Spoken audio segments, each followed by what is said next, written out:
1942, a forgotten stretch of desert in the American Southwest. On a bitter desert night in 1942, a small group of U.S. Army observers gathered miles from the nearest road, their breath hanging in the cold air. What they were about to witness had no place in any existing manual of war. Without warning, the darkness shattered. A blade of white light erupted across the sand, so intense it seemed to scrape the night sky itself. Mounted inside the turret of a heavily modified tank, the beam swept the desert floor and erased the boundary between midnight and midday. The light was measured at more than 13 million candle power. Powerful enough to read a book from well over a mile away. Powerful enough to burn spots into unprotected eyes. Powerful enough to turn darkness, war's oldest ally, into a liability. The officers instinctively turned their faces away, raising hands and clipboards as shields. Notes were scribbled quickly. Quiet voices traded estimates and possibilities. Everyone there understood the same thing: this was not merely illumination. This was control. Within days, encrypted reports moved up the chain of command. They landed on the desks of General Harold Whitman and Lieutenant General Thomas Calder, men responsible for planning future Allied offensives. Both reacted the same way, with fascination and urgency. Here, they believed, was a device that could rewrite the rules of night combat. Enemy gunners blinded before they could fire. Infantry advancing through a wall of artificial daylight. An invasion force moving forward while defenders stood helpless in the glare. If perfected, this machine could spare thousands of lives when Allied armies finally returned to the continent. Orders followed swiftly. The United States would build its own version of the mysterious British machine, but under layers of deception. Nothing about it would be labeled as a weapon. Turrets were produced in New Jersey by the Atlantic Steel Vehicle Company and officially recorded as harbor observation units. Tank hulls were altered in upstate New York by Hudson Locomotive Works, listed on paper as industrial towing platforms. The arc lamps were quietly acquired through engineering contracts, scattered across innocuous supply ledgers. Final assembly took place deep inside a Midwestern arsenal, far from curious eyes. By late 1944, nearly 500 of these machines existed in American inventories alone.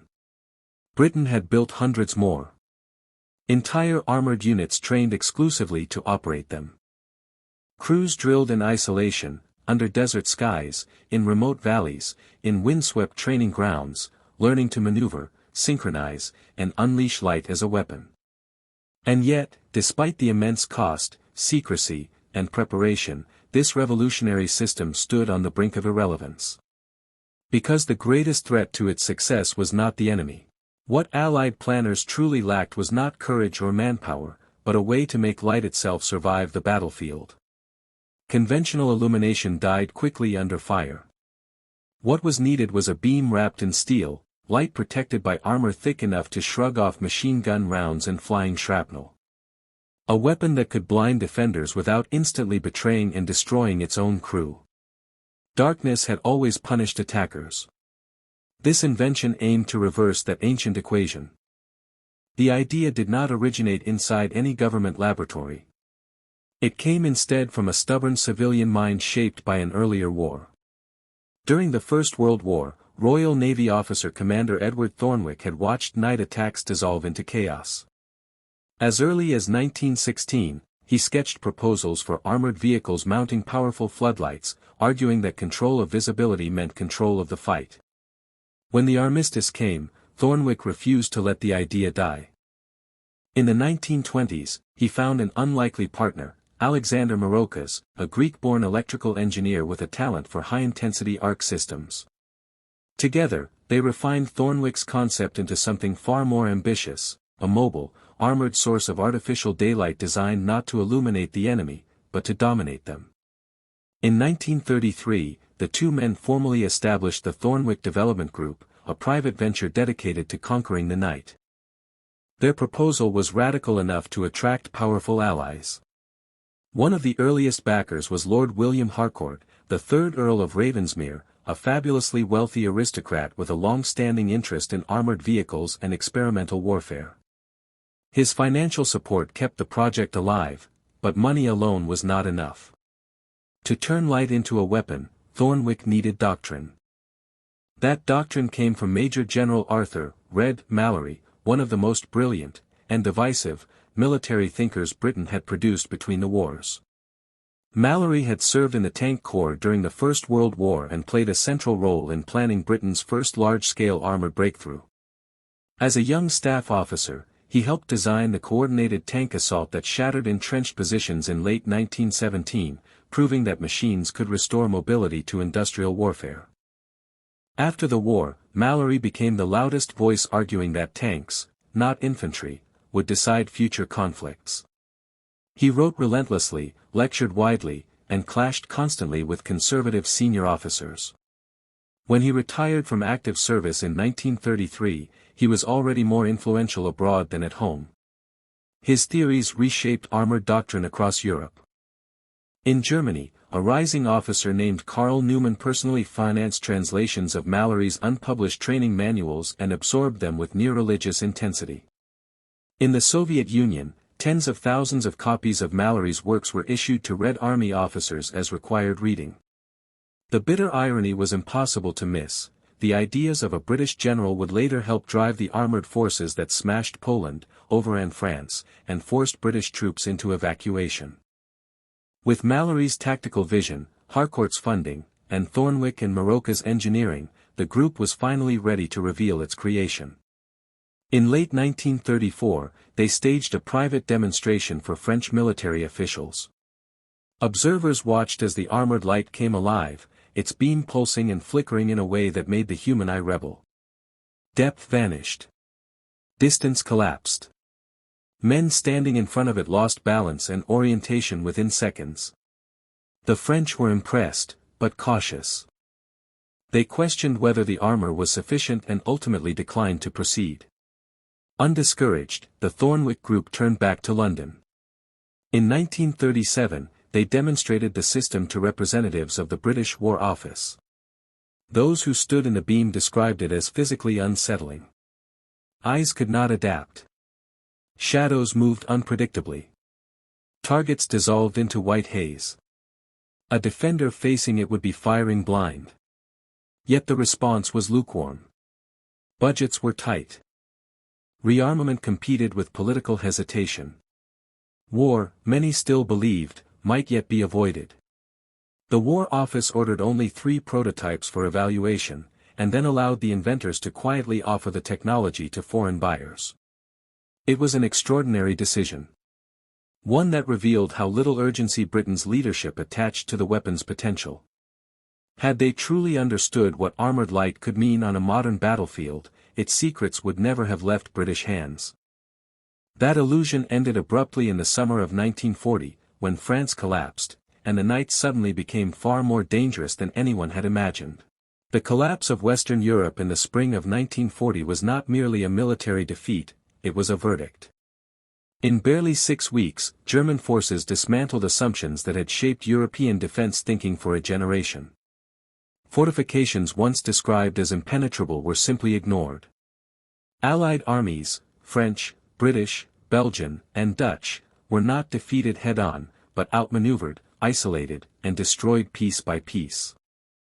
The victory belonged to speed, coordination, and armored mobility, the very principles that visionary theorists like Mallory had argued for years while being dismissed at home.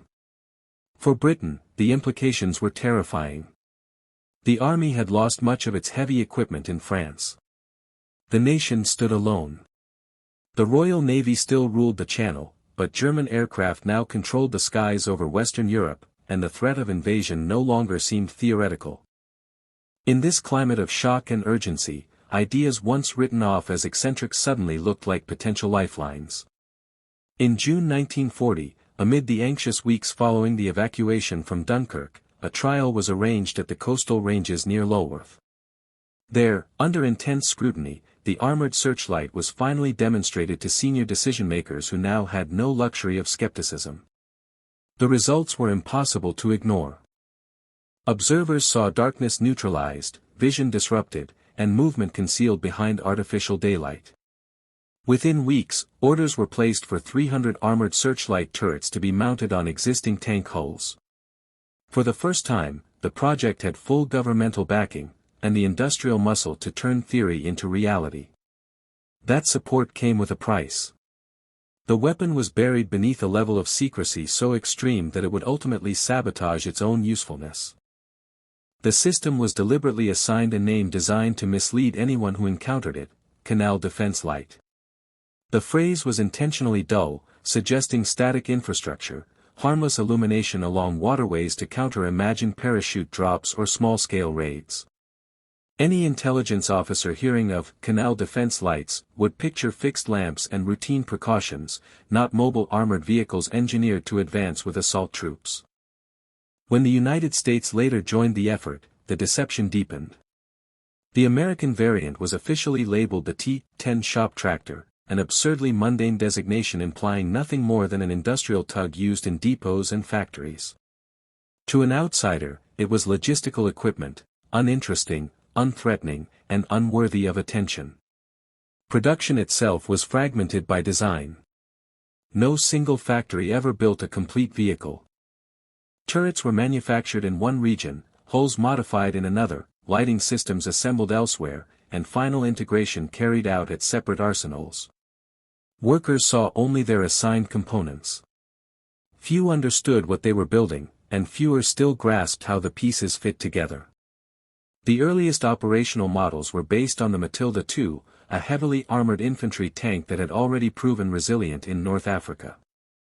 Its original 2-pounder gun turret was removed entirely, replaced by the specialized CDL turret. Inside this new structure sat the heart of the system, a carbon arc searchlight concealed behind a narrow vertical aperture, just 2 inches wide and 2 feet tall. The slit was small enough to shield the optics from bullets and fragments, yet sufficient to unleash a beam of staggering intensity. The operator worked inside a confined armored compartment, separated from the lamp itself by internal shielding. His most critical task was maintaining the carbon electrodes that sustained the arc.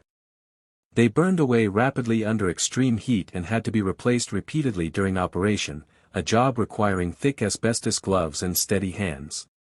Power came from a 20-kilowatt generator driven directly by the tank's engine, ensuring the light could operate as long as the vehicle ran. For self-protection, the turret carried a machine gun and a ball-mounted weapon, though the vehicle was never intended to fight alone. It was designed to work alongside conventional armor, not replace it. Technically, the beam represented the cutting edge of illumination science. Producing roughly 13 million candle power, orders of magnitude brighter than standard military searchlights, it could overwhelm the human eye. At a distance of 1,000 yards, the light washed over a corridor more than 30 yards wide and several hundred yards deep.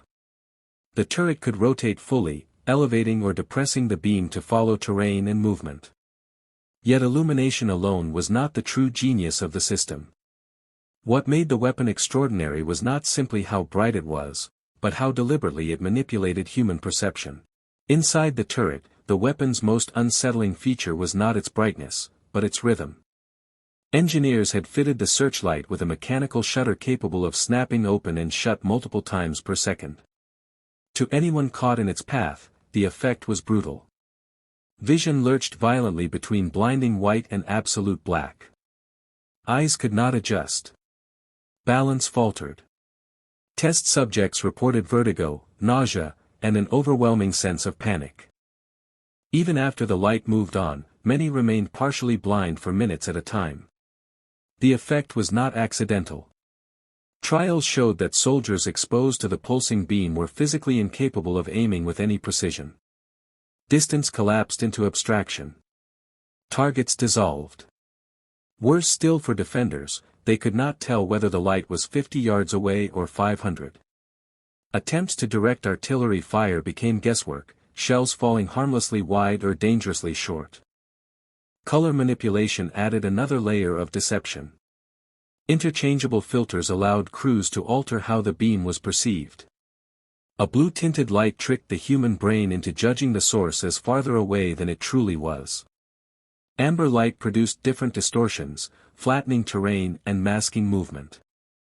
When two armored lights worked together, one blue, one amber, their beams merged on the target into something that appeared white, while completely destroying any reliable sense of range or direction.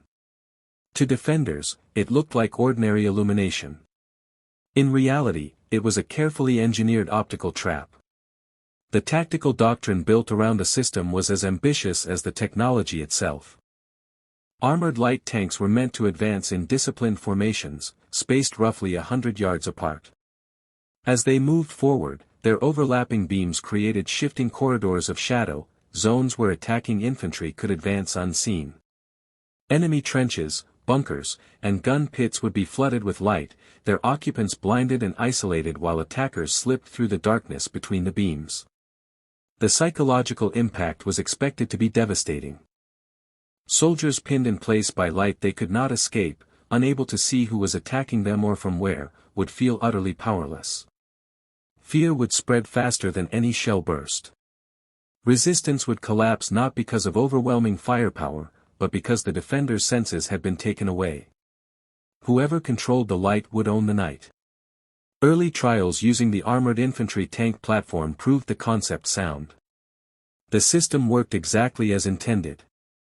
But by 1942, the vehicle carrying it was falling behind the pace of modern war. It was too slow to keep up with fast-moving armored columns, and its protection reflected an older design philosophy no longer adequate against newer anti-tank weapons. If the weapon was to survive, it needed a new carrier. That solution arrived from across the Atlantic.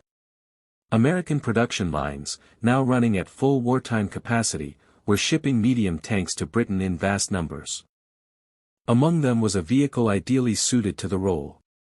Larger and more powerful, it offered better speed, improved protection, and far more internal space. Most importantly, it could operate alongside modern armored formations without becoming a liability. When adapted to carry the Searchlight turret, the new platform retained its hull-mounted main gun. This transformed the vehicle from a specialist support asset into something far more flexible. It could suppress enemy positions with high explosive fire while simultaneously projecting its blinding beam. From a distance, it looked like an ordinary combat tank. A false gun barrel was fitted to the turret to complete the illusion. Even friendly troops rarely realized what they were seeing. Entire units were created to operate the system, and they trained in isolation. In Britain, a dedicated armoured regiment was quietly assigned the role and sent to a remote estate in the north of England. The location was chosen for its isolation and difficult terrain, ideal for night exercises and far from prying eyes. A specialized school was established nearby to refine doctrine, practice coordination, and perfect the choreography of light and movement.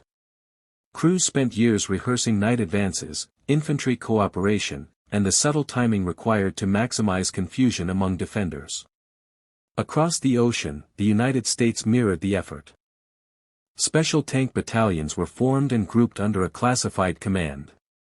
Training took place in restricted zones, first at major armored centers and later in remote desert camps where the full power of the lights could be tested without alerting civilians or attracting attention. Crews learned to operate under strict secrecy, referring to their machines only by an innocuous codename that revealed nothing of their true purpose. By the time these units were ready for combat, thousands of men had been trained, hundreds of vehicles built, and an entirely new way of fighting at night perfected in theory. All that remained was to use it. The training pipeline itself was wrapped in secrecy and given its own classified designation. Among instructors it was known only by a cryptic project name, while the American crews assigned to the vehicles adopted a more informal term. They called the machines gizmos. The nickname stuck, half joke, half acknowledgement that no one outside their closed circle truly understood what these tanks were meant to do. By 1943, the program had grown far beyond a technical experiment. It had become an industrial and organizational commitment on a massive scale. Hundreds of armored light tanks now sat in depots on both sides of the Atlantic. Thousands of soldiers had spent years training exclusively for night operations built around light, shadow, and psychological shock. Entire formations existed for one purpose alone: to unleash this weapon when the decisive moment arrived. In Britain, the backbone of these forces was concentrated within a single armoured brigade that rotated through the specialist role before being absorbed into a unique formation dedicated to unconventional warfare. That formation was commanded by Major General Richard Holden, a man whose career mirrored the fate of the armoured light itself, dismissed, overlooked, and then suddenly indispensable. Holden had been one of the earliest champions of mobile armoured warfare before the war. He had helped build Britain's first fast armoured formation overseas, drilling it relentlessly until it became a model of discipline and maneuver.